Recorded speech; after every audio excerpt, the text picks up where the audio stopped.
I look at Zion Williamson this year. Let's go back to Michael's second year where he breaks his foot. He wouldn't play in today's NBA, right? The Celtics series, which I think was the coming out party for Michael Jordan, was that series in the Garden when he put up 63. That wouldn't have happened. And I know that we're trying to incentivize and what do you do to get players to play more games? And Mike would have been held out probably the whole season, I'm going to imagine, in today's NBA.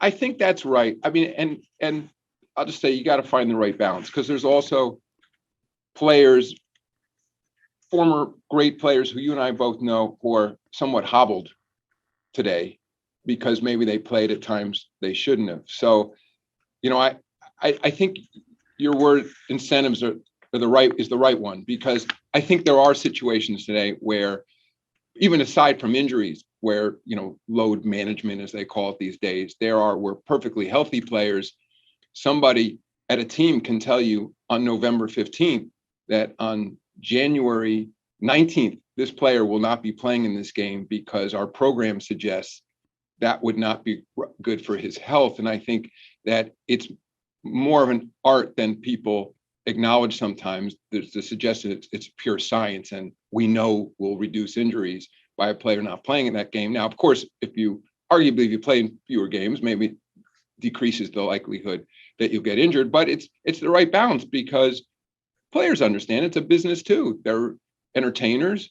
Yes, people who are rooting for that team want that team to optimize that player on the floor and not overdo it. But at the same time, these guys are paid an enormous amount of money to play this game. And it's a little out of skew right now. There's no question. And I think I mentioned it the other day when I was doing some media about what it is we need to do working with the Players Association to create greater incentives for guys to play a full complement of games, but not push to that point where, as maybe happened in the old days, where guys truly felt they needed to play through actual injuries and maybe shorten their careers. Well, what about minimum games to be eligible for postseason honors?